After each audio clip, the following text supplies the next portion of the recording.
네, 오늘은 위대한 행복 9번째 시간입니다. 오늘 사무엘하 12장 1절에서 12절 본문으로 회개가 가져오는 회복이라는 제목으로 함께 말씀 나누겠습니다.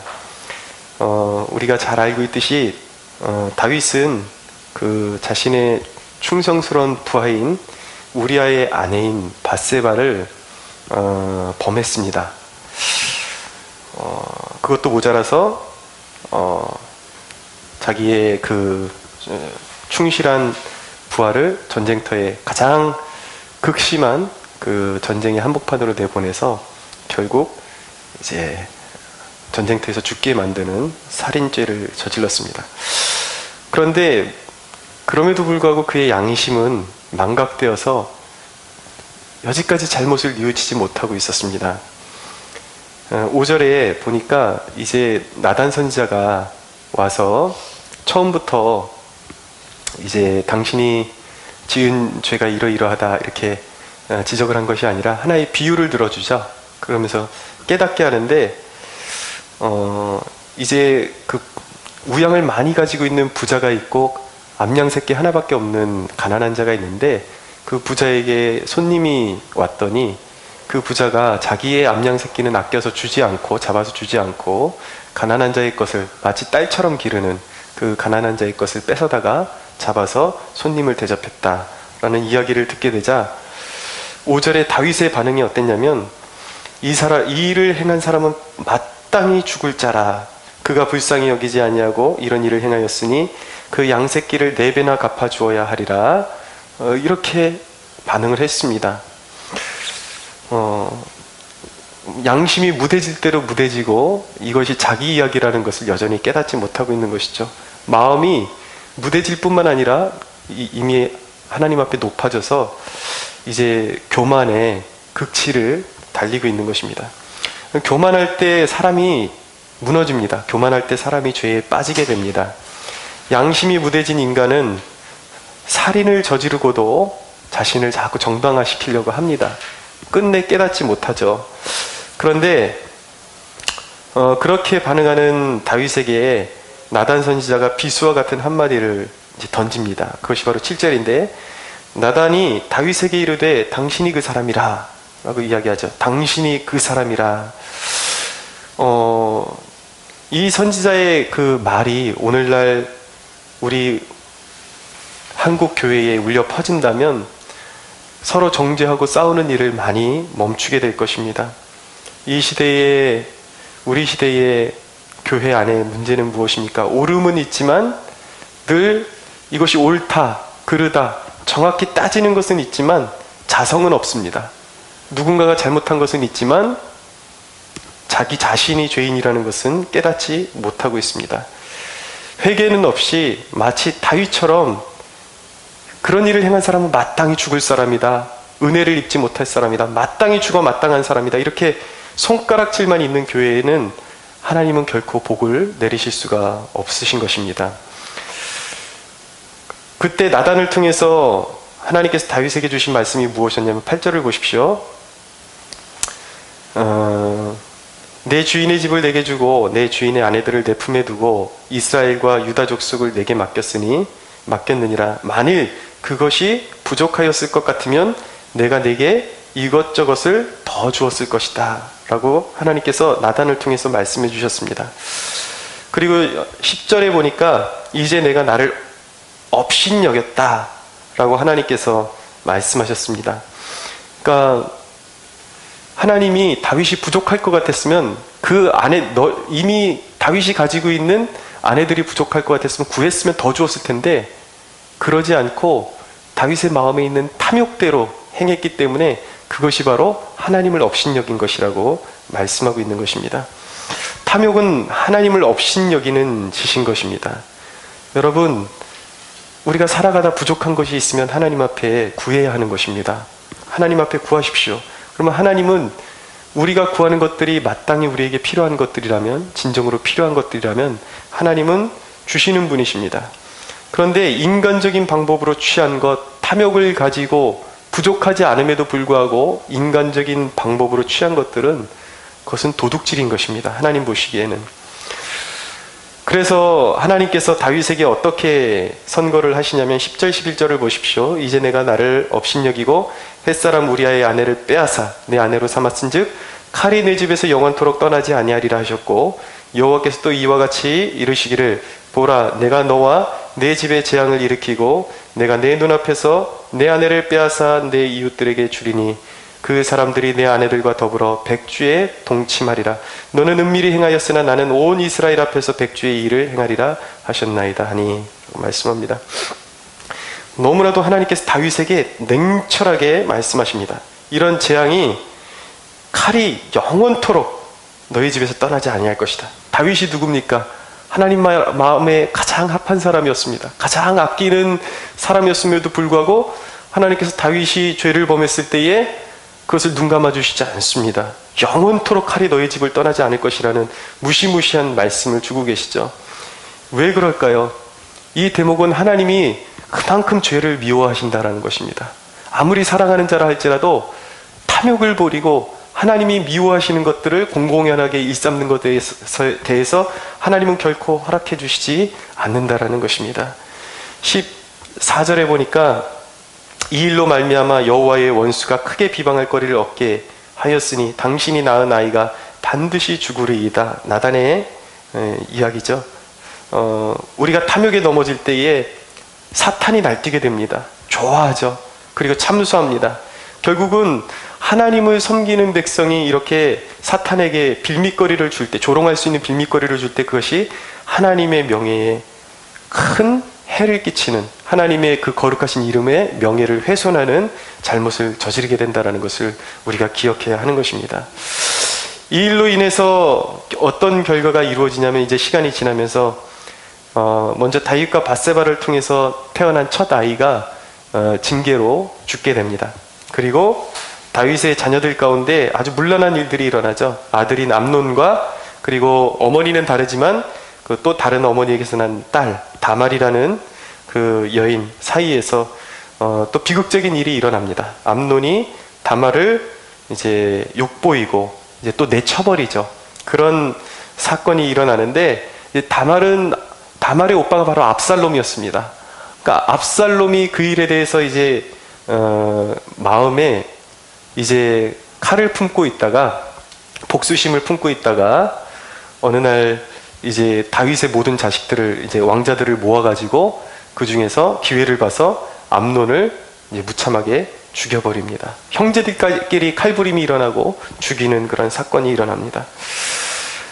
그리고 이후에 이제 더 비참한 것은, 그렇게 믿었던 아들 압살롬에게 이제 배신을 당하고 압살롬이 반역을 일으키고 이제 아버지를 죽이려고 쫓아다니는 그런 이제 일까지 일어나게 되는 것입니다. 온 가정이 뒤집어지고 엎어지고 비참한 상황으로 치닫게 되었습니다. 다윗의 탐욕 때문에, 다윗의 죄악 때문에 하나님께서 이런 징계를 다윗에게 허락하셨습니다. 그런데 너무나도 참 감사한 것은, 이런 불행한 상황 가운데서도 하나님은 끝까지 다윗을 버리지 않으십니다. 그리고 끝내 다윗을 회복시켜 주셨습니다. 여러분, 우리 인생의 회복이 위대한 역사인 이유는 무엇입니까? 지금 나누고 있는 그 주제의 핵심에 하나님이 행하신 위대한 역사를 우리가 다루고 있는 거거든요. 근데 오늘 그 주제에는 회복이라는 주제가 있어요. 하나님께 범죄해서 징계받았다가 회복되는 것이 왜 하나님이 일으키시는 위대한 일일까라는 우리가 질문을 가져봐야 하는 것입니다. 근데 여러분, 잘 생각해보면 회복은 위대한 일일 수밖에 없는 거예요. 그 이유는 간단합니다. 왜냐하면 마땅히 하나님 앞에 죄악을 범하고 버려져야 마땅한 내가 회복의 기회를 가질 수 있다는 것 자체가 위대한 사건인 것이죠. 하나님 앞에 버려지지 않을 뿐만 아니라 하나님께서 다시 그를 싸매셔서 이전보다 더 놀라운 열매를 맺게 해주시는 그 하나님의 놀라운 그 사랑의 그 이야기, 이 회복의 사건은 하나님이 죄인들에게 베풀어 주시는 위대한 사건이 아니라고 말할 수가 없는 것입니다. 여러분, 그러나 이 위대한 역사, 이 회복에 참여하기 위해서는 인간이 주도적으로 해야 할 일들이 있어요. 다윗에게 이 회복을 가져다 준 결정적인 두 가지 포인트가 있습니다. 이것을 우리가 잘 배워야 됩니다. 제가 이 위대한 행보 시리즈를 하게 된 동기, 목적을 말씀드리면, 어떻게 했을 때 신앙인들이 승리했고 패배했고 그 신앙의 원리를 제가 아주 짜임새 있게 여러분들에게 말씀드리기 위해서 이 시리즈를 준비한 것입니다. 그러니까 우리도 분명히 살다 보면 다윗과 같은 어떤 연약함에 빠질 때가 분명히 있습니다. 그때 어떻게 해야 우리가 다윗처럼 회복되어지고 회복의 은총을 맛볼 수 있는지 이 대목을 통해서 여러분들 머리와 가슴에 심령 속에 깊이 각인해 놓으셔야 하는 것입니다. 다윗에게 회복을 가져다 준 두 가지 결정적인 포인트가 무엇인가? 첫째, 진정한 회개였습니다. 다윗에게 주목할 점은 그가 죄를 저질렀다라는 것을 깨달았을 때에, 그 마음에 찔림이 왔을 때에 망설임 없이 하나님 앞에 엎드릴 수 있었다라는 점, 이 점이 정말 높이 사야 할 점인 것입니다. 그에게는 놀라운 영적인 순수성이 있었습니다. 선지자가 와서 이스라엘 역대 왕 가운데 선지자가 죄를 지적하면 선지자를 가두는 왕도 있었고 죽이는 왕도 있었어요.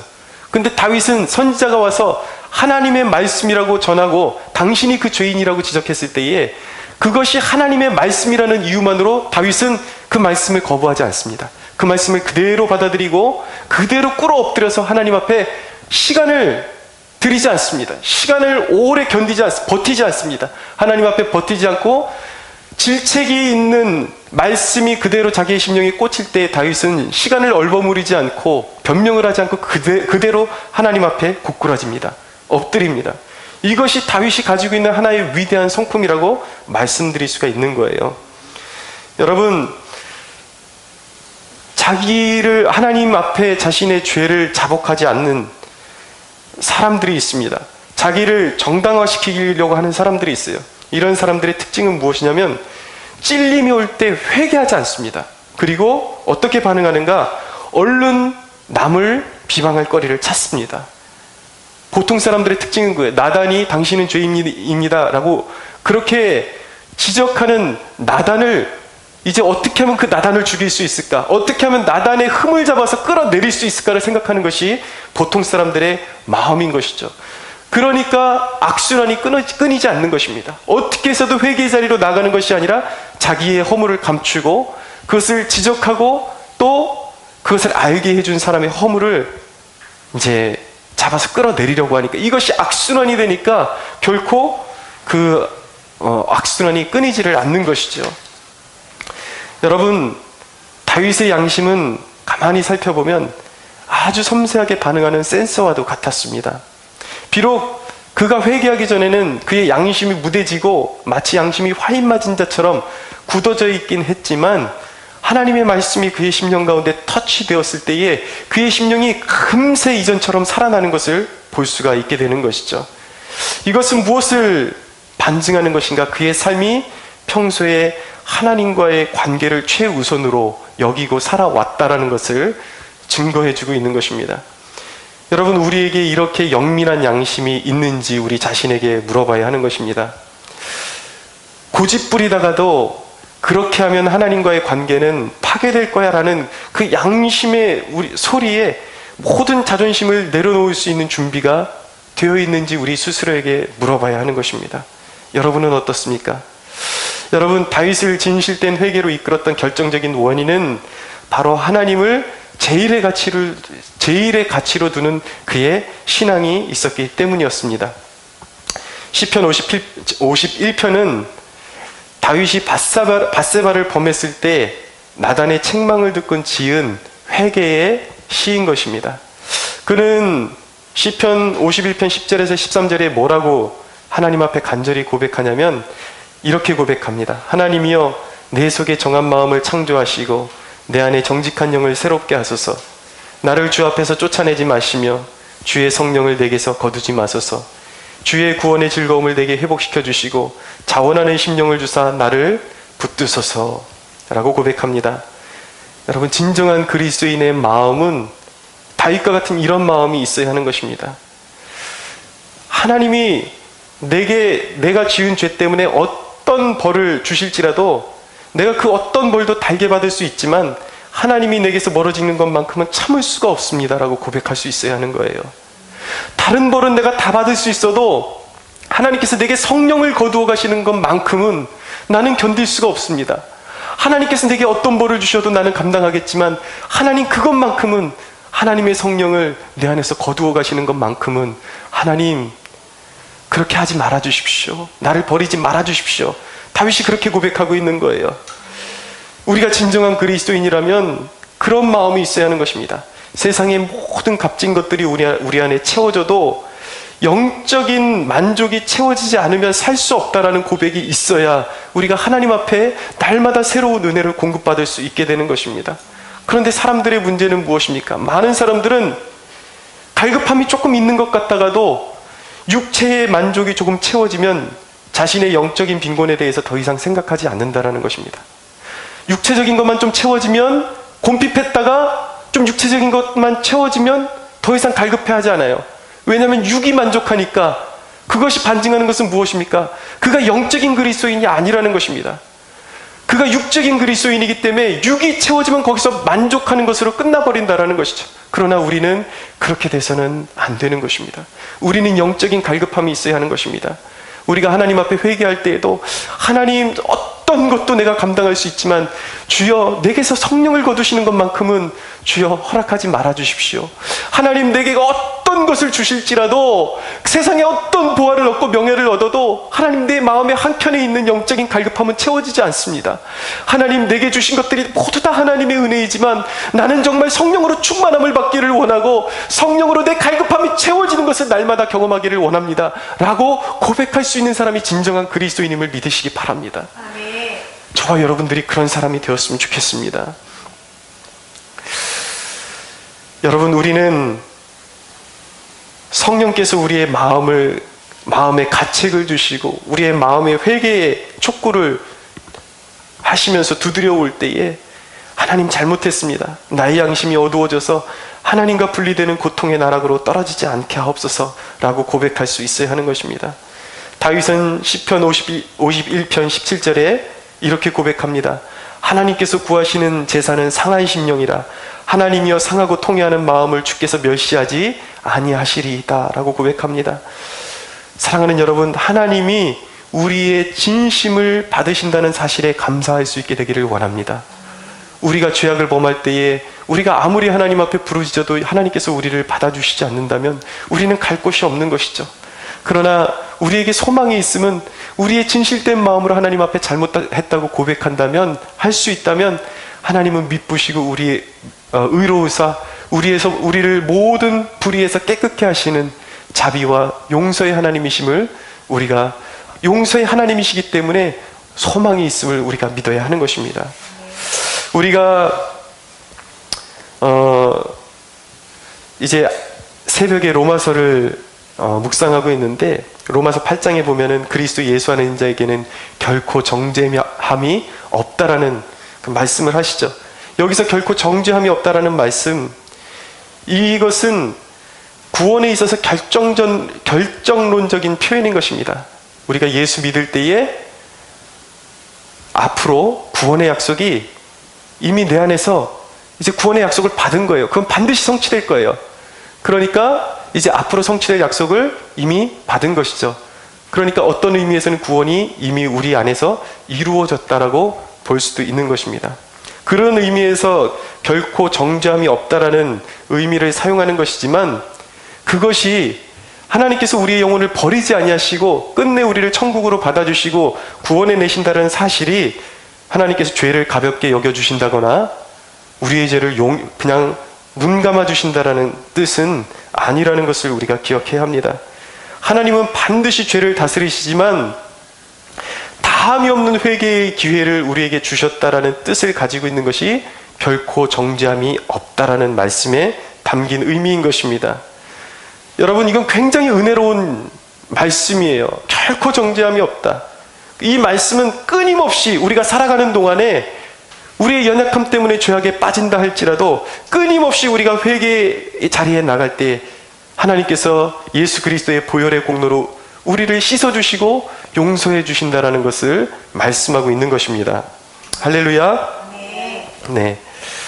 그렇지만 여러분, 구원받은 우리가 살아가는 날 동안에 잘못을 하나님 앞에 자백하고 나아갈 때마다 보혈로 씻음을 받긴 하지만, 그것이 우리에게 약속된 회개의 기회요, 특권이기도 하지만, 우리가 동시에 기억해야 하는 사실은 바로 하나님은 만홀히 여김을 받지 않으신다라는 것입니다. 우리에게 무한한 용서의 기회가 있다고 해서 그것을 경홀히 여기고, 하나님을 경홀히 여기고, 하나님을 속이고, 고의로 자꾸 죄를 저지르면서 하나님이 나를 용서하실 거야, 이거 눈 감아 주실 거야, 그렇게 말할 수 없다라는 것입니다. 그렇게 말할 수도 없거니와 하나님이 속지도 않으시고 반드시 그 죄의 값은 치르게 하신다라는 것을 우리가 깨달아야 하는 것입니다. 여러분, 말씀이 여러분들의 양심을 찌를 때에 진심으로 엎드리십시오. 온전한 회개를 이루십시오. 그것이 얼마나 큰 축복인지 깨달을 수 있게 되기를 원합니다. 믿지 않는 자에게는 회개의 기회가 없습니다. 여러분, 믿지 않는 자들은 뉘우침은 있어도 그들의 영적인 자리가 원래 멸망의 자리에 있었기 때문에 다시 회복될 자리가 없는 거예요. 그냥 잠깐 아우 잘못했다, 큰 일을 만나면 이건 내가 잘못한 것 같다 뉘우칠 수는 있지만, 그들은 엄연한 의미에서 진정한 회개의 자리로 나갈 수 없는 것입니다. 어떤 사람은 잘못했을 때 그래요. 신이 계시다면 죄송합니다, 잘못했습니다, 그렇게 해놓고서 하나님을 추구하지 않습니다. 그런데 여러분, 그것은 회개가 아닌 것입니다. 진정한 회개는 이전의 잘못을 버리고 완전히 하나님께로 돌이키는 거예요. 하나님이 원하시는 삶을 살아가는 것이 진정한 회개인 것입니다. 사랑하는 여러분, 그렇지만 하나님은 믿는 자를 멸망의 끝자리에서 회개를 통해서 반드시 다시 일으키시고 회복의 길로 인도하시는 자비의 하나님이심을 믿으시기 바랍니다. 진실한 회개가 있을 때에, 정말 마음을 다한 회개를 올려드릴 때에 하나님은 우리를 다시 회개의 자리로 이끌어 주시는 것입니다. 다윗이 어떻게 회복의 자리로 나아갈 수 있었습니까? 두 번째로, 그에게는 겸비한 자세가 있었습니다. 출애굽기 34장 7절에 보면 이런 말씀이 있습니다. 인자를 천대까지 베풀며 악과 가실과 죄를 용서하리라. 그러나 벌을 면제하지는 아니하신다라는 말씀이 있습니다. 무슨 뜻입니까? 죄인을 향한 사랑을 멈추지 않으면서도, 그를 버리지 아니하시면서도 그 잘못에 대한 벌은 꼭 주고 넘어가신다라는 말씀이에요. 왜입니까? 이미 용서하셨는데 여러분, 죄사함과 벌칙은 좀 별개의 문제인 것입니다. 하나님께서 우리의 죄를 사하셨다라는 것이 우리의 죄에 대한 벌칙을 전부 면제하셨다라는 것은 아닌 것입니다. 왜입니까? 벌이 있어야 돼요. 왜입니까? 벌이 없으면 죄를 가볍게 여기게 됩니다. 하나님께서는 자녀들이 잘못했을 때에, 물론 하나님께서 우리가 잘못한 것 하나하나를 벌하신다면 우린 나만하지 못합니다. 하나님께서 우리가 죄를 100을 범하면 99개는 눈 감아 주신다는 사실을 아십니까? 그러나 여러분, 분명한 것은 우리가 그릇 갈 때에 우리가 죄를 범하고 이 죄만큼은 우리의 영혼을 파괴할 수 있고 우리가 완전히 축복에서 멀어질 수 있는 중대한 상황일 때 하나님께서는 결코 그냥 넘기지 아니하신다라는 거예요. 왜냐하면 그 죄의 무게를 맛보게 하셔서 다시는 이런 죄를 지어서는 안 된다라는 것을 체험적으로 깨닫게 해주시는 것이죠. 그것은 하나님이 우리를 향한 배려를 가지고 계신 거예요. 우리를 정말 다시 한번 고쳐서 축복해 주시기 위해서 하나님께서 우리를 생각하시고 너무나도 사랑하시기 때문에 벌을 면제하지는 않고, 마음속에서는 우리를 이미 받으셨음에도 불구하고 벌의 대가를 치르게 하시는 것이죠. 그런데 여러분, 다윗은 하나님께서 그 벌하시기로 한 그 결정에 완전히 굴복합니다. 다윗은 철저히 회개하면서 어떠한 처우도 하나님께 맡겨드리는 모습을 보여주고 있습니다. 시편 51편 4절에 보면 주께서 말씀하실 때 의로우시다 하고 주께서 심판하실 때 순전하시다고 하리이다 라고 그렇게 고백합니다. 이 말씀 무슨 뜻인지 아시겠습니까? 주께서 나를 아무리 책망하셔도 하나님이 옳으십니다 라고 나는 고백할 것입니다. 그리고 하나님께서 너에게 벌을 줄 것이다 라고 말씀하셔도 하나님이 100번 옳으십니다 라고 나는 그렇게 고백할 것입니다 라고 그렇게 고백하고 있는 거예요. 다윗은 하나님의 결정에 겸허히 서기로 그렇게 마음을 먹었습니다. 이제 이후에 압살롬이 반역했을 때에 압살롬에게 이제 그 생명의 위협을 느끼고 피신할 때에 어떤 일이 있었냐면, 베냐민 지파의 사울의 그 가솔에 속한 시므이라는 사람이 있었습니다. 이 시므이가 다윗이 이제 처량하게 쫓기는 신세가 된 것을 보고 기세가 등등해가지고 다윗을 막 따라오면서 저주하는 것입니다.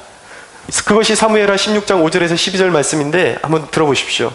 다윗 왕이 바후림의 이름에 거기서 사울의 친족 한 사람이 나오니 게라의 아들이요 이름은 시므이라.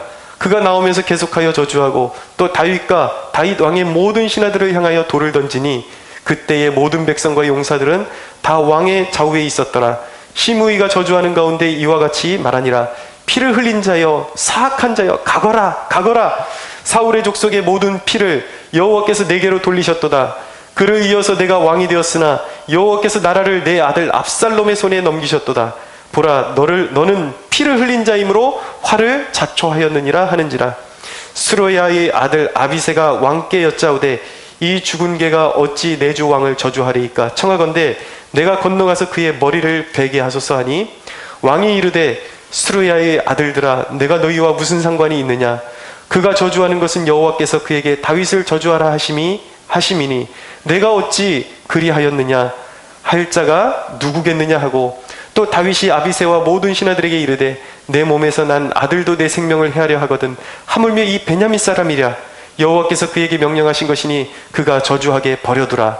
혹시 여호와께서 나의 원통함을 감찰하시리니 오늘 그 저주 때문에 여호와께서 선으로 내게 갚아 주시리라. 이렇게 고백합니다.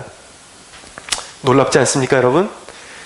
우리는 불의한 일을 당하면 자신이 왜 그런 신세가 됐는지는 한번 자신의 마음을 살피지 않고 내가 부당하게 지금 대우를 받고 있다고 생각이 들면 화부터 냅니다. 그리고 맞짱을 뜹니다. 그것이 우리입니다. 그런데 여러분, 다윗이 이렇게 하나님 앞에 철저하게 회개하고 겸비한 자세, 정말 아무것도 아닌 인간이 저주할지라도 하나님께서 그것을 명하셨다면 내가 받아야 하지 않겠는가?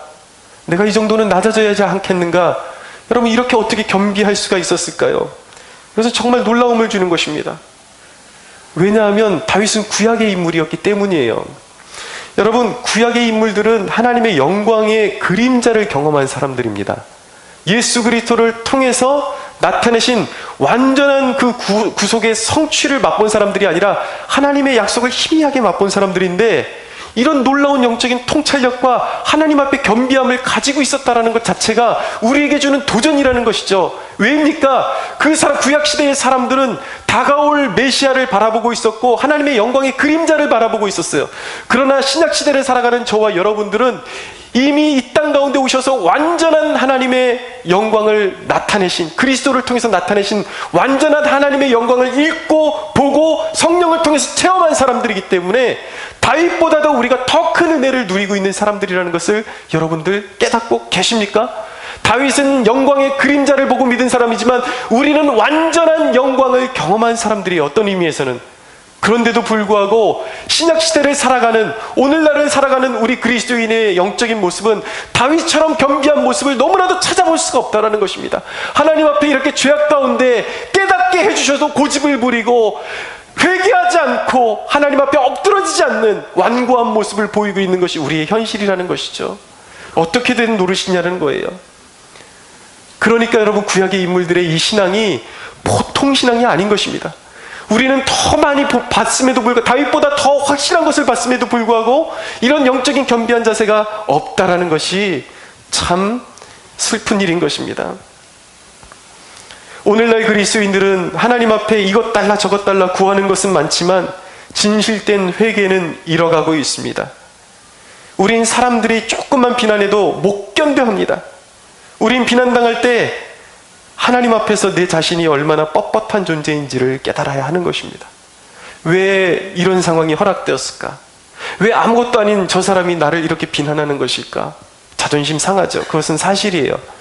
마음이 아프고 되갚아주고 싶고 한 방 올려주고 싶지만 오늘 이 말씀을 통해서 깨닫는 것은 무엇이냐면 그런 일이 우리에게 다가올 때 혹시나 우리 자신이 먼저 하나님 앞에 고개를 뻣뻣이 들고 회개의 자리로 나가지 않고 하나님을 무시했기 때문에 내가 당하는 고난은 아닌지 한번 생각해 볼 수 있어야 한다는 것입니다.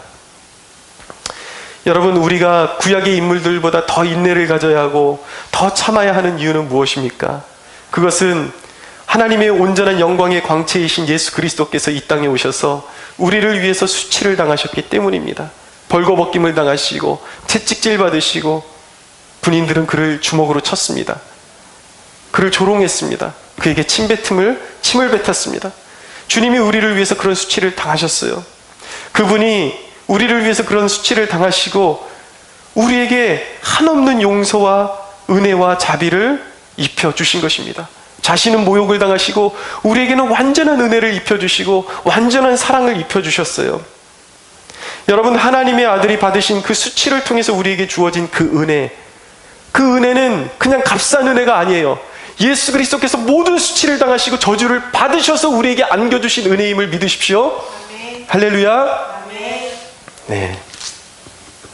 그 은혜를 우리가 받았다고요. 그 은혜를 입은 것은 우리에게 무한한 영광인 것입니다. 그것은 주님께서 돈 주고 사신 것이 아니에요. 자신의 피값을 대신하시고 조롱받으시고 모든 구겨지고 찢겨지고 모든 수모를 주님께서 감내하시고 우리에게 안겨주신 영광이기 때문에 그 은혜를 받은 우리라면 우리도 수치를 받을 때에 그 수치 받는 것조차 감사히 여길 수 있어야 하는 것입니다. 우리는 그런 수치를 당할 때에 스스로를 회복시키려고 또는 빼앗긴 영예를 찾으려고 부단히 노력합니다. 그런데 여러분, 우리 힘으로 우리의 빼앗긴 영예를 찾고 자존심을 찾기 위해서는 그것을 찾으려면 누군가의 자존심을 또 밟아야 하는 것인데 그것은 그렇게 해서 얻은 회복은 회복이 아니라 더 악한 길로 가는 것입니다. 진정한 회복은 영적인 겸비함을 통해서 오는 것이에요. 여러분, 모든 상황 가운데 하나님께 맡겨야 되는 것입니다. 주님이 모욕을 참으시고 십자가를 지시고 순종하셨을 때 부활의 첫 열매가 되셨습니다. 다윗이 엎드리니까, 하나님 앞에 겸비하니까 징계 중에도 하나님이 은혜를 잊지 않으셨습니다. 그가 엎드리니까, 겸비하니까 모든 자존심을 내려놓고 그 저주도 마다하지 않고 하나님이 원하신다면 내가 저주를 받기까지 내가 낮아지겠습니다. 그렇게 겸비해지니까 하나님이 징계 중에도 그를 향한 은혜를 잊지 아니하시고 다시 그에게 새 은혜를 부어주기 시작하십니다. 어떻게 하나님께서 은혜를 부어주셨습니까? 다윗과 밧세바가 낳은 첫 번째 아들은 죽었지만 두 번째 아들은 하나님께서 두 번째 아들을 주시면서 하나님께서 그의 이름까지 하나님께서 주셨습니다. 그 두 번째 아들의 이름은 여디디아다 라고 그렇게 이름을 져주셨어요. 여디디아는 하나님께 사랑을 입은 자다라는 뜻이 있습니다. 무슨 말입니까? 다윗을 하나님께서 끝까지 사랑하신다라는 말이에요. 하나님의 회복은 완전한 회복이요, 하나님의 사랑은 온전한 사랑인 것입니다. 여디디아가 누구입니까? 솔로몬이잖아요. 하나님께서 다윗과 밧세바 사이에서 그런 징계를 허락하셨지만 그 사이에서 또 회복의 열매를 주시고 이스라엘 역대 왕 중에 가장 지혜로운 왕인 솔로몬을 하나님께서 허락하신 것입니다. 압살롬의 사건은 너무나도 가슴 아픈 사건이었죠. 자식에게 그렇게 쫓겨다니고 자식이 아버지를 죽이기 위해서 그렇게 쫓아다니니까 온 나라가 뒤집어졌습니다. 가슴 아픈 사건이었지만 하나님은 겸비한 다윗의 나라를 더욱 굳건하게 하시는데 이 불행한 사건을 사용하셨습니다. 다윗이 겸비했을 때, 엎드렸을 때 전화위복되게 하시는 은혜를 그에게 베풀어 주셨던 것이죠. 반란의 위기였지만 그 위기를 통해서 다윗을 따르는 사람들이 더 끈끈하게 결속되게 되는 은혜를 얻게 되는 것입니다. 그 위기를 통해서 정말 다윗 왕가를 함께 지고 갈 수 있는 사람이 누군지가 구별이 되는 거예요. 알곡과 쭉정이가 갈라지게 되는 것입니다. 그러면서 나라가 더 탄탄해지고 다윗의 왕위가 더욱더 견고해지는 축복을 누리게 되는 것이죠. 하나님은 다윗에게 그의 회개와 그 겸비함을 받으시고 그에게 일어났던 그 위기를 도약의 기회로 바꾸어 주셨던 것입니다. 사랑하는 여러분, 스스로 높아져서는 안 되는 것입니다.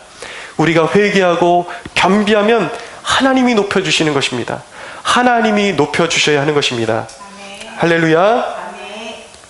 사랑하는 여러분, 하나님은 하나님께 올바른 태도를 갖기만 하면 우리가 받는 징계라 할지라도 그 징계가 더 큰 도약과 회복의 길로 이어질 수 있도록 하나님께서는 허락하시는 분이신 것입니다.